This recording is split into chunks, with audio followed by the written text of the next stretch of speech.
Imagine a city at the heart of the ancient world, a city of marble and gold where emperors believed they were chosen by the gods, and armies marched to conquer distant lands. This was ancient Rome, the empire that ruled for centuries, and shaped the destiny of nations. From the outside, Rome was the symbol of greatness. The Colosseum stood as a wonder of the world. Aqueducts brought fresh water to millions, and Roman roads connected an empire that stretched from Britain to Africa, from Spain to the Middle East. It looked unstoppable. But beneath the glory, the empire carried dark secrets. Secrets of bloodshed in the arena, secrets of leaders drunk with power, and secrets of ordinary people who suffered in silence. Rome's beauty was built on war, slavery, and fear. And these hidden truths remind us, even the greatest empire in history was not invincible. To understand why Rome rose so high, and why it eventually fell, we must first uncover its darkest secrets. Rome did not begin as an empire. In fact, it started as nothing more than a small settlement by the river Tiber. Legends say it was founded by two brothers, Romulus and Remus, raised by a she-wolf. One brother killed the other, and Rome was born from blood. From those humble beginnings, Rome grew through determination, strategy, and above all, war.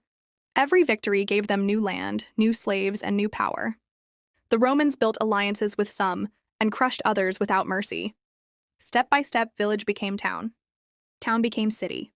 And city became empire.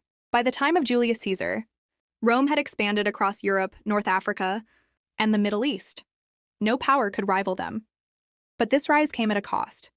Conquered people were forced into slavery. Farmers lost their lands to the wealthy elite. And the more Rome expanded, the more corruption spread inside the heart of the empire. The seeds of greatness were also the seeds of destruction. Life in ancient Rome was a story of extremes. On one side, the wealthy elite lived in grand villas decorated with mosaics, fountains, and fine art. They dined on exotic foods like peacock, flamingo, and rare spices brought from across the empire. Wine flowed endlessly, and banquets could last for hours, sometimes days. But for the ordinary people, life was very different.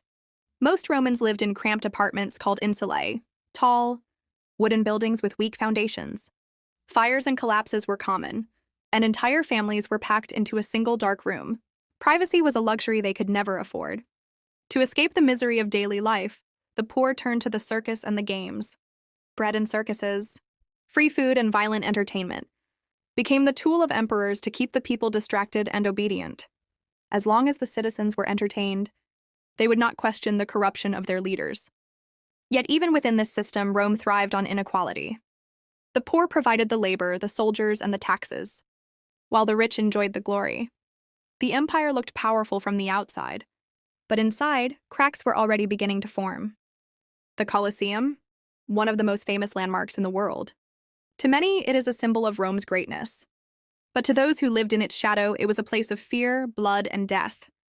Inside its massive stone walls, more than 50,000 spectators gathered to watch a spectacle unlike any other. Gladiators, many of them slaves, criminals, or prisoners of war, were forced to fight for survival. Some trained for years in special schools, but no matter how skilled they were, death was always just a heartbeat away. The games were brutal. Men fought men with swords, shields, and spears. Sometimes entire groups battled each other to the last survivor. Wild animals, lions, tigers, even elephants were released into the arena to tear apart whoever stood before them. But the Colosseum was not just entertainment. It was propaganda. The emperors used blood and violence to control the masses. By giving the people excitement, fear, and free food, the rulers distracted them from corruption, poverty, and the struggles of daily life. Every drop of blood spilled on the sand was a reminder. Rome's power was built not only on laws and armies, but also on fear. And while the crowds cheered, thousands of lives were sacrificed to feed the empire's hunger for control.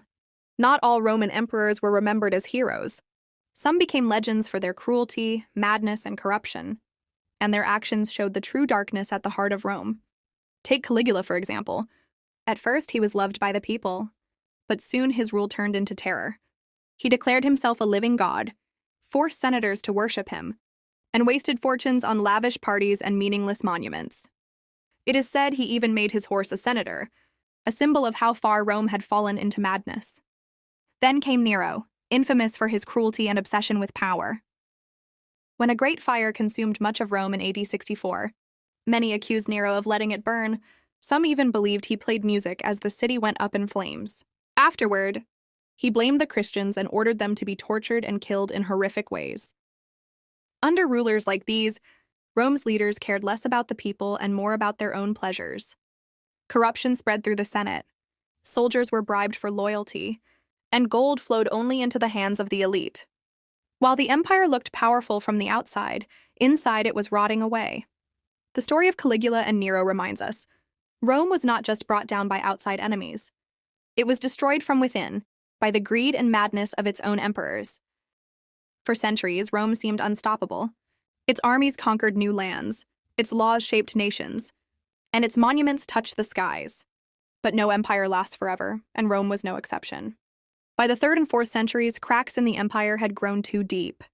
The economy was collapsing. Heavy taxes crushed the poor, while the rich hid their wealth. Trade slowed, farmland was abandoned, and inflation made money almost worthless. At the same time, Rome's once mighty army grew weaker. Many soldiers were no longer loyal Romans but foreign mercenaries, fighting only for gold. Corruption spread through the government, and leaders rose and fell with alarming speed. Some emperors ruled only for months, before being assassinated. Then came the greatest threat, the barbarian invasions. Tribes like the Visigoths and Vandals swept into Roman lands. In 4 and 10 AD, the unthinkable happened. Rome itself was sacked by Alaric and his army. The Eternal City, the heart of the empire, had fallen.